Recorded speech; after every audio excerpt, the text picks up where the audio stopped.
Hi, everyone. Father LeRoy Scheierl here, and I'm just outside enjoying this beautiful day. You can probably see the frost on the trees. It's just wonderful to be out here, really. I thought I'd give you an idea of the crazy things I do on my day off. I just got done cutting down this 165 to 200-year-old oak tree, and yeah, I'm getting too old for that kind of stuff. But anyway, I got my wood, the big stuff here, and then I brought this. I cut this up. Got this pile over here of the small stuff, and then I'll just show you.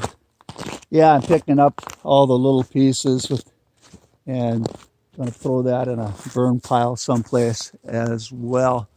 Yeah, I had a couple guys here help me just cut it down because it can be very dangerous. These trees are huge. Some of these, like I said, are actually over 200 years old, and it's always sad to cut down a tree because the only reason I had to do this one is because it had oak blight and it had actually died, and I didn't want that to spread to these other huge trees as well. So unfortunately, I had to cut it down. It was already dead on the stick, and some things you just have to do. But anyway. Yeah, this cabin fever episode, I am going to entitle it, We Are Better Than This. And it's going to touch on a very sensitive topic, but that I think that's important for us to discuss. I want to address the recent, not the violence that has happened on our businesses and our streets these past several months, and even at our nation's capital not too long ago. It's been a couple of weeks now, and hopefully we can at least dialogue or talk about it. But I think it's important to know that the violent mobs and the things that have been happening have been inspired and perpetuated on both sides, all sides, and to point fingers at one another really is not really helpful, because I think we've all been. No matter which side of the fence you're on, we've all been guilty of really bringing that about. But, we are better than that. And that's the title of my Cabin Fever of the Faith. In other words, our Constitution, our country is built on principles, on foundations, on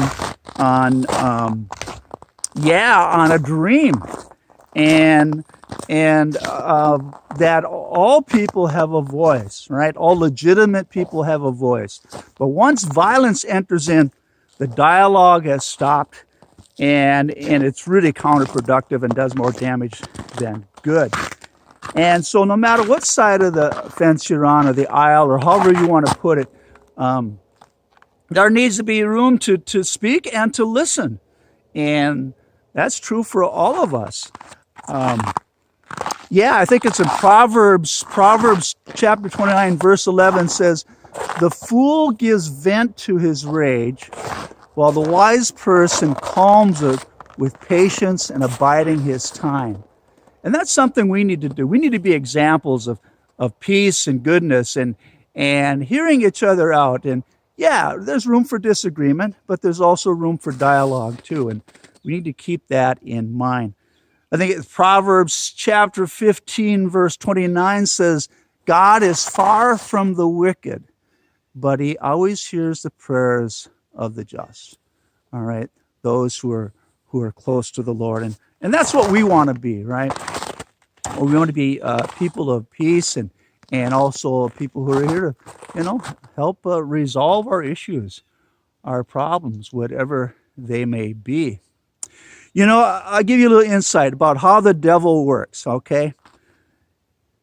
When we want to fight for a cause, sometimes we get so overzealous fighting for what we believe that we become the evil in which we work so hard to fight against. And that's how evil works. That's how the devil can manipulate people and us. And so we need to pray for these misguided rioters on all sides that are basically just making things worse and not addressing the issues at hand.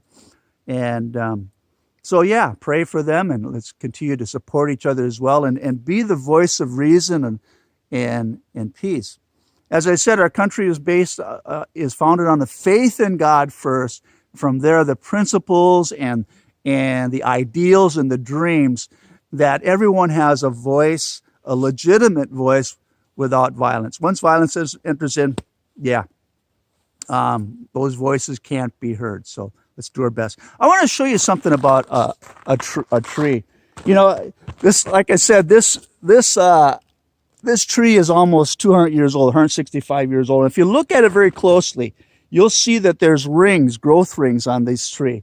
And some of those rings are fat and wide because they've had lots of moisture and an easy year. And some rings are very narrow and small because of lack of moisture, a dry year, and so whatever. And there might even be a scar on this tree as well. And you can see that when you cut it down. You can see it's really its life story and history.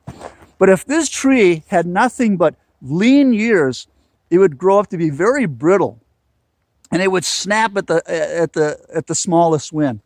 At the same time, if all the years were very good and it grew up fast, it would also break too easily under stress.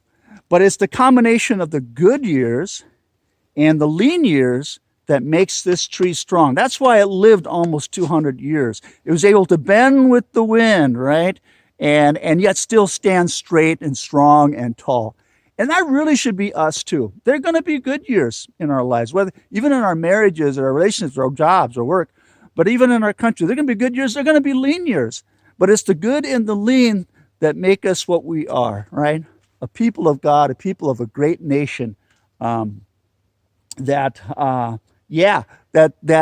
supports our Constitution, upholds it, and so that we'll endure and survive. So anyway, I hope this speaks to you, and I think again we need to be as a people of God, followers of Jesus, we need to be the ones that kind of be the voice of reason, but also the voice of faith to help people get through difficult times, no matter what side of the aisle you're on or your views. And we all have legitimate concerns. I hear it, and I see it, and I understand it on both sides of the aisle. But that doesn't mean we abandon the foundations of our faith or the foundations of this great country of ours. So anyway, Father LeRoy, signing off, and encourage you to keep the faith and do your best to keep our country strong. And let's continue to pray for each other and take a walk in the woods. As I said, I think a couple of weeks ago, I mentioned the best thing we could do is get out in nature and find that healing power as well. So God bless, take care until we see each other again.